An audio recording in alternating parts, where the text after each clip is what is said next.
Olá, esse é o vídeo referente à atividade final da disciplina Princípios de Administração, do professor Júlio Facon. Bem, o trabalho final tem como objetivo avaliar a situação da empresa Chocolate Songsen e o que a levou à falência. A gente vai analisar através desse vídeo o que houve, o que poderia ter sido diferente e o que a gente aprende dessa situação.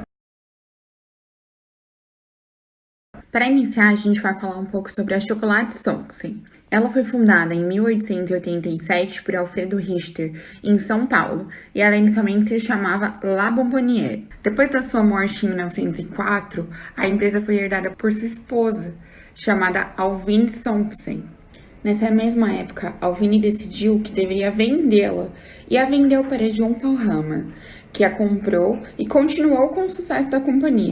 A fábrica de chocolates, então, continuou fazendo muito sucesso. O seu novo dono, John Fallhammer, decidiu abrir uma nova loja na rua 15 de Novembro, que continuou fazendo sucesso. A exclusividade dos chocolates era tanta que eles não eram vendidos em supermercados, eles eram vendidos apenas em lojas próprias. Muito parecido com o que a gente vê hoje das empresas Cacau Show, Copenhagen e outras lojas que vendem exclusivamente seus chocolates. O público-alvo dessa fábrica era a família de classe média e classe alta, tanto que seu slogan principal era o chocolate para as famílias, retratando muito o American Way of Life, onde a gente tinha aquela família tradicional que atraía esse público mais seleto. Daí, em 1912, Alvine Songsen, junto com mais 2 irmãos, resolveram que era hora de retomar a fábrica da família. Compraram de volta do Sr. Fallhammer e atribuíram um novo nome àquela fábrica, agora o bem conhecido chocolate Songsen. O status que a fábrica já tinha ficou ainda maior com um sobrenome estrangeiro, trazendo um refinamento que não tinha antes. Para a época, a Chocolate Songsen tinha uma estratégia de marketing muito superior aos seus concorrentes, porque ela focava não somente na época da Páscoa, onde era a maior venda de chocolates, mas ela também tinha linhas específicas para o Dia das Mães, Dia dos Namorados, Natal, outras datas comemorativas, vendia outros produtos como balas, doces, pães de mel, e isso tudo trazia uma exclusividade que outras empresas não tinham.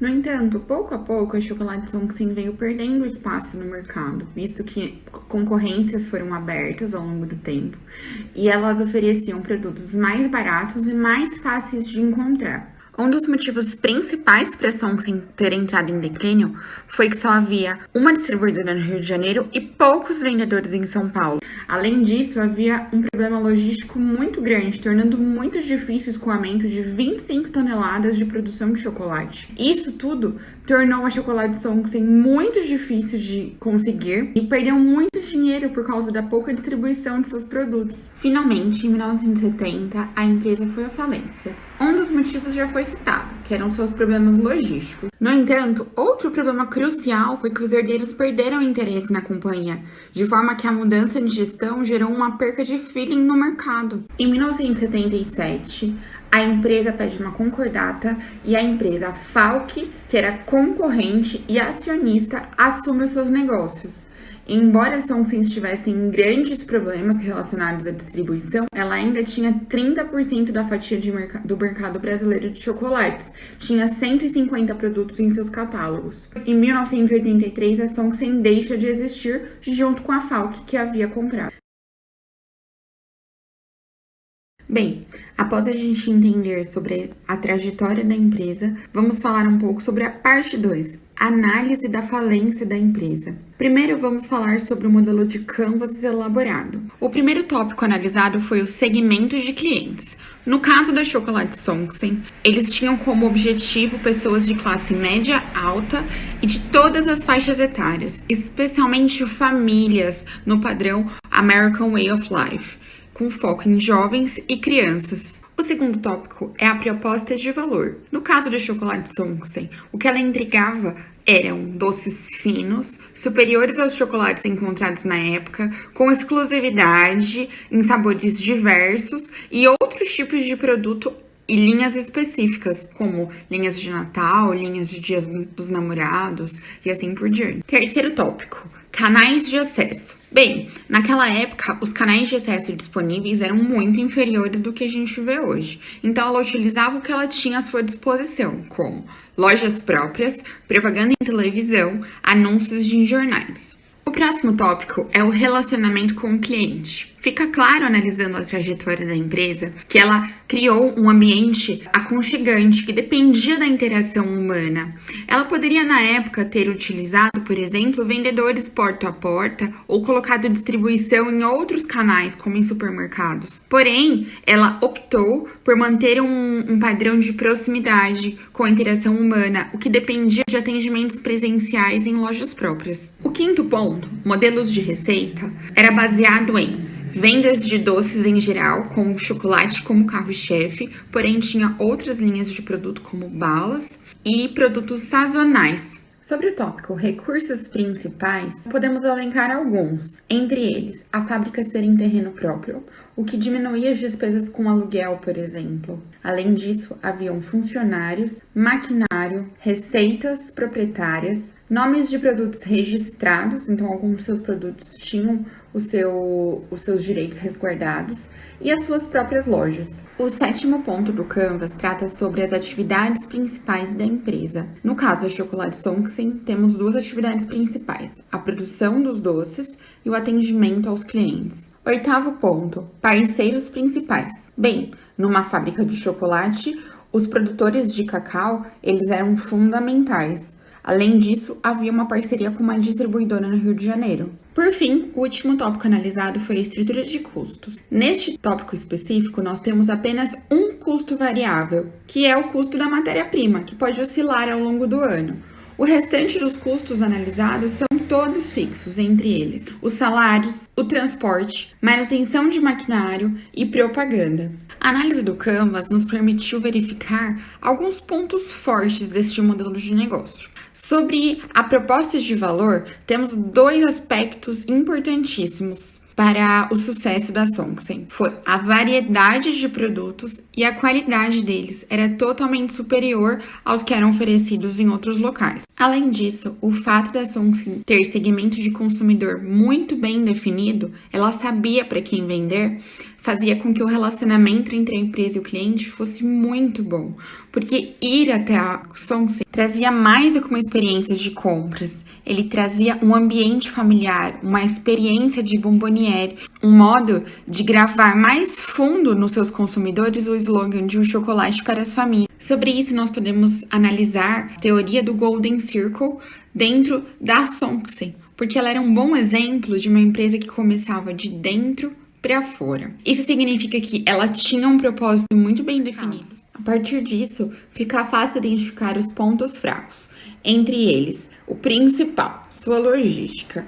O fato de ter poucas lojas prejudica os canais de acesso, uma vez que não adianta a gente ter grandes propagandas se nosso produto não é fácil de ser encontrado no mercado, ou não tem um canal bem definido de distribuição. Isso também se deve à falta de parcerias, tanto na forma de entrega ao cliente, com a ajuda de distribuidores, tanto na compra de insumos. Então, no caso dos cacaueiros, poderia ter sido feita uma parceria ou algum outro tipo de ajuda que pudesse fortalecer a companhia, reduzir os preços e aumentar o seu lucro, dando um respiro nas contas. Por fim, ter maquinário especializado, pessoal capacitado, ter um terreno próprio, uma fábrica onde poderia desenvolver suas atividades, não foram suficientes porque não houve investimento em seu recurso principal, suas lojas próprias que fortaleceriam a marca e conseguiriam distribuir melhor os seus produtos. Dessa forma, a empresa ela teve uma estrutura de custos totalmente desbalanceada,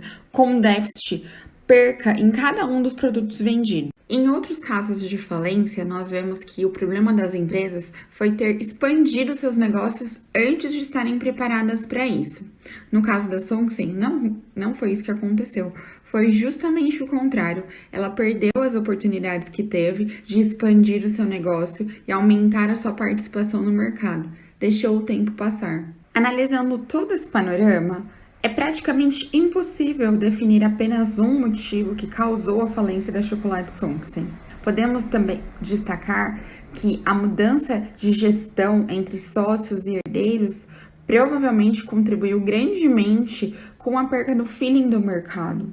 Mas além disso, outros problemas que já citamos ao longo do vídeo, como problemas logísticos, problemas de sucessão, leitura de falhas, de necessidades e tendências do mercado muito baixa, tudo isso levou a Songsen a fechar as portas.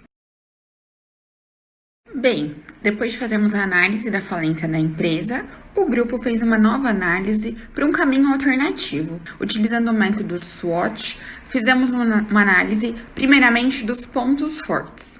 Os pontos fortes foram qualidade dos serviços e produtos, forte marca no mercado, grande brand equity, imagem que o público tem da empresa, fábrica pioneira e uma loja física super bem localizadas. Os pontos fracos: espaço físico da loja, falta de mais lojas em pontos estratégicos, apenas uma distribuidora e apenas um canal de venda. Sobre as oportunidades, podemos falar sobre o atendimento direto com o consumidor final, a localização da empresa e a variedade de produtos. Já sobre as ameaças, temos a climatização da loja, a economia, atualização do mercado e crescimento das concorrentes.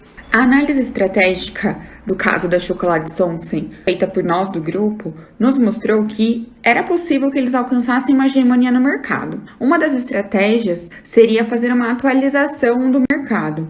Isso significa que eles não precisariam fazer investimentos tão pesados para aumentar, melhorar sua produção e sua distribuição se eles fizessem parcerias com outras lojas, por exemplo, para vender os seus produtos, ou até mesmo em outras fábricas para produção. Outra estratégia que poderia ter auxiliado nesse processo seria aumentar o seu mercado consumidor, aumentar o tipo de consumidor, as classes sociais que poderiam consumir seus produtos. Isso não significa que ela precisaria abaixar os preços de seus produtos ou diminuir a qualidade.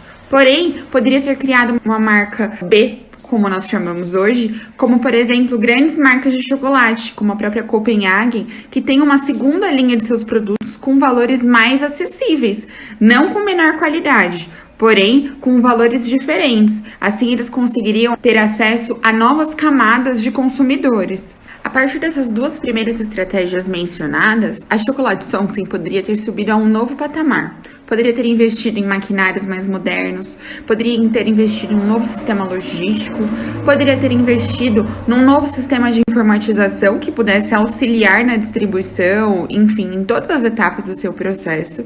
E isso teria auxiliado a alavancar as vendas, diminuir os custos. Por fim, após sua estabilização no mercado, a Songsen poderia ter feito um planejamento a longo prazo para aumentar as suas vendas fora do estado de São Paulo e fora até mesmo da região sudeste, se expandindo para o Brasil, fazendo parcerias, sem a necessidade de abrir novas lojas que demandam grande investimento e tornar a sua marca reconhecida nacionalmente e talvez no futuro internacionalmente.